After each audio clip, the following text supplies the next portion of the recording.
পাখির ডাকগুলো শুনলেন কত সুন্দর লাগছে, তাই না? নমস্কার, রিয়ার খুশির মতো পরিবারে আপনাদের সবাইকে স্বাগত। আবার একটি নতুন ব্লগ নিয়ে আপনাদের সাথে শেয়ার করতে চলে এসেছি। আজকে যাচ্ছে আমার ভাইয়েরা বুদ্ধ উদ্যানে। আর এখানে দেখুন কুয়াশাগুলো,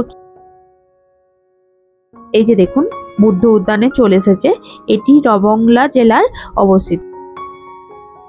এই মূর্তিটি 2006 সাল থেকে 2013 সালের মধ্যে নির্মিত করে। এই মূর্তিটি গঠন করেন মাউন্ট নার্সিং মূর্তির পটভূমি।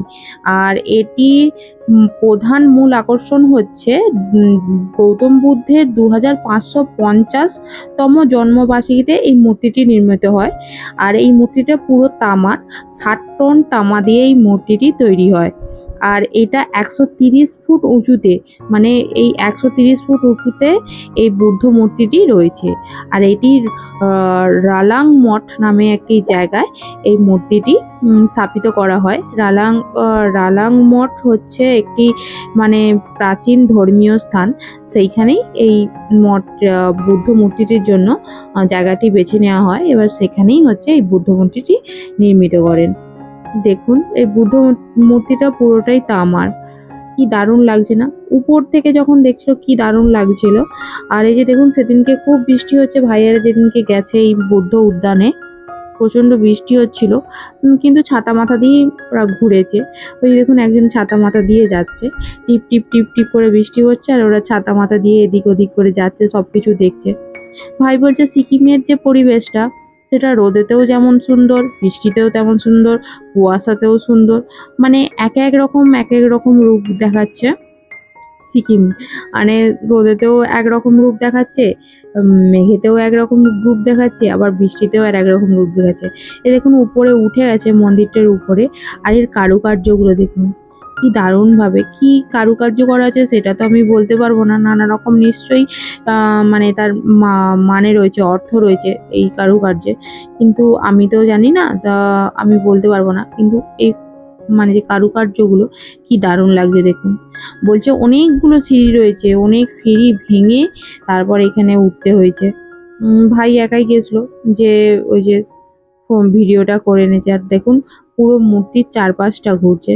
ভাই একা গেছিলো বলতে ভাইয়ের সাথে আরেকজন ছিল, কিন্তু আমার ভাইপো যায়নি বলে অতগুলো সিঁড়ি আমি ভাঙতে পারবো না, যা তোরা যা বলে ভাই আমার জন্য ভিডিও করবে, সেই জন্য বাধ্য, সেই জন্য ও উঠে পড়েছে। বলে তাছাড়া আমিও দেখবো যে কি রয়েছে না রয়েছে, এখান থেকে ভালো বোঝা যাচ্ছে না, তো আমি উপরে যেয়ে দেখবো। যে দেখুন কি দারুণ লাগছে।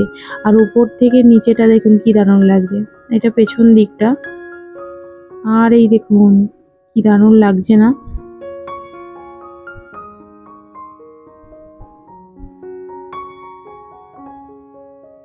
নানা রকম ভাস্কর্য আঁকা রয়েছে। যাই হোক বোঝা যাচ্ছে না কি আঁকা আছে, বা কলকাও আঁকা আছে নানা রকম। বেশ সুন্দর একটা জিনিস এটা, বেশ লাগছে। এটা আমি আরও একজনের কাছে ছবিটা দেখেছিলাম। আমার এক ভাই রয়েছে, পিসির ছেলে, সে হচ্ছে এখানে থাকতো, মানে সিকিমে থাকতো, সিকিমে কাজ করতো। কিসের কাজ করতো আমি ঠিক এখন মনে পড়ছে না, তবে সিকিমে সে কাজ করতো। সেই ছবিটা তার ফোনে আমাকে দেখেছিল। সেটা অনেক দিন আগে, আজ থেকে ধরুন 7-8 বছর আগে আমাকে দেখেছিল। কিন্তু ভাইয়ারে তখনটা সিকিম মানে আমরা ভাবতাম যে কত দূর, বাপরে অনেক দূর, এরকম কিছু একটা ভাবতাম। কিন্তু এখন মনে হয় যে হ্যাঁ সিকিম তো দূর হলো, অতটাও দূর নয় যে যাওয়া যাবে না। ভাইয়ারে তো বাসে করেই চলে গেল। তো ভাবছি আমরাও যাব। এই দেখুন নিচে থেকে কি দারুণ লাগছে। যে রোদ উঠলে কিরকম লাগতো বলতে পারছি না, কিন্তু এখনো বেশ সুন্দর লাগছে। তাহলে চলুন ভিডিওটা আজকে এখানেই শেষ করছি। ভিডিওটি কেমন লাগলো অবশ্যই জানাবেন। সকলে ভালো থাকবেন, সুস্থ থাকবেন। আবার দেখা হবে নতুন কোনো